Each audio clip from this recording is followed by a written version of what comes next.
հարցերը նրանց քննարկելն այն հասկացան։ Պարոն Ղազարյան, գույքային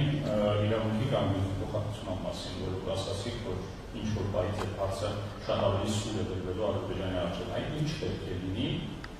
որ դեպքում է այդ հարցը սուր բերվում, ինչպես է հասունանում այդ հարցը, իսկապես որ սուր է բերվում։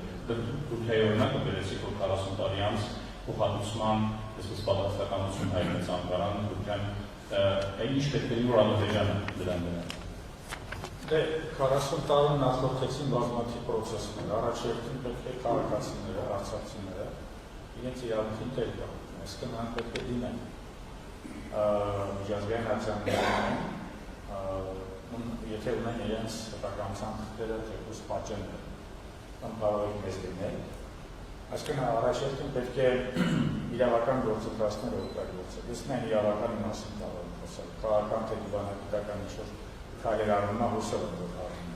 բայց նույնիսկ դրանք հնարավոր չի հանգեցնել ինչ-որ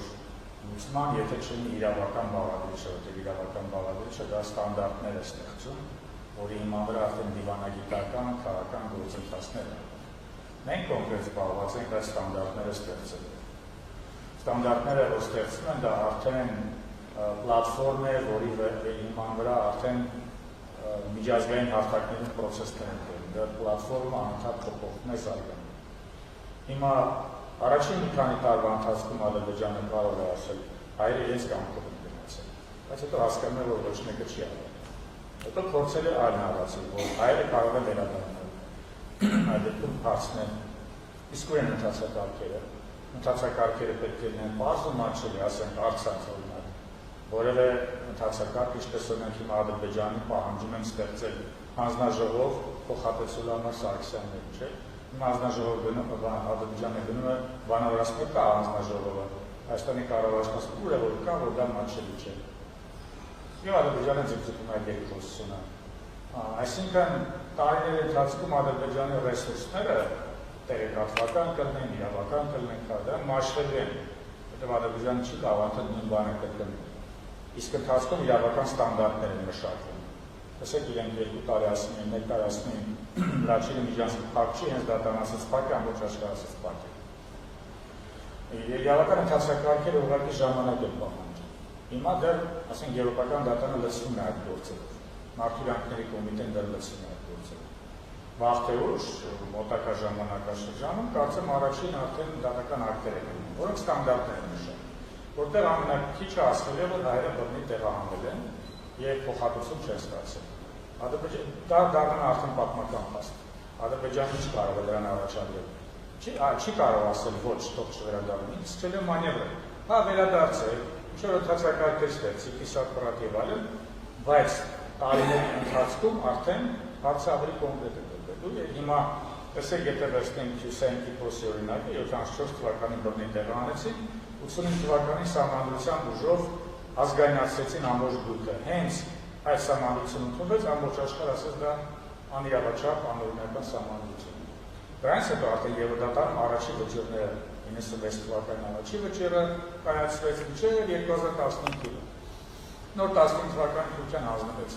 արդեն ընդունեց այն, ինչ որ 4-11 մերժում։ Հիմա Ադրբեջանը դեռ նոր է դուրս եկել այդ ճանապարհի վրա, դեռ ինքը հերքման ճանապարհին է, հետո տեսնի, որ հերքումը չի աշխատում, մտի արդեն որևէ այլ նարատիվներ որինի, օրինակ, ես ստեղծել եմ ընթացակարգեր, հայերը չեն ուզում վերադառնալ։ Մոռանալով, որ չեն ուզում, որտեղ անվտանգ չի։ Այև որ ստեղծես,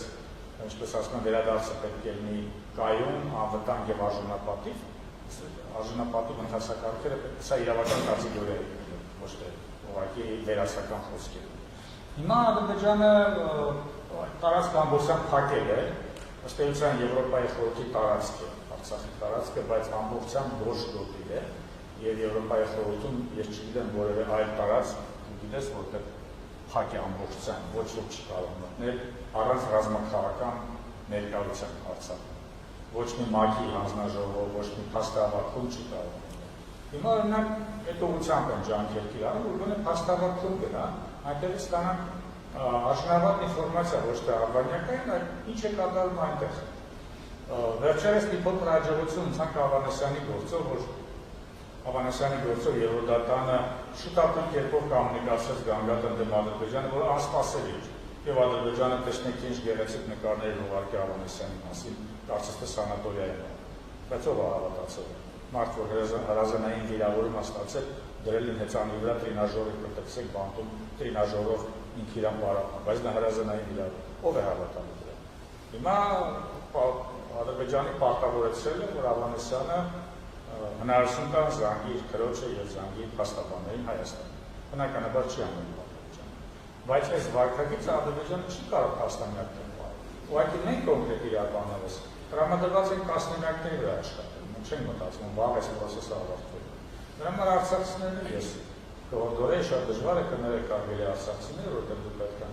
տանջանքներ եք գրել, բայց պետք է պատրաստ մնել սա երկարատև process է, այնպես ինչպես պատրաստ է Ադրբեջանը երկարատև տասնամյակներով անընդհատ մանևրելով, ստեղծելով կես նարատիվներ ձգձգելու, միակ բանը ձգձգելու, այնպես էլ մենք պետք է պատրաստ լինենք։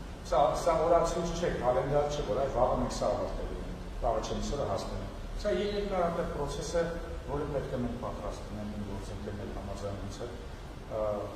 այսպես է պատրաստ։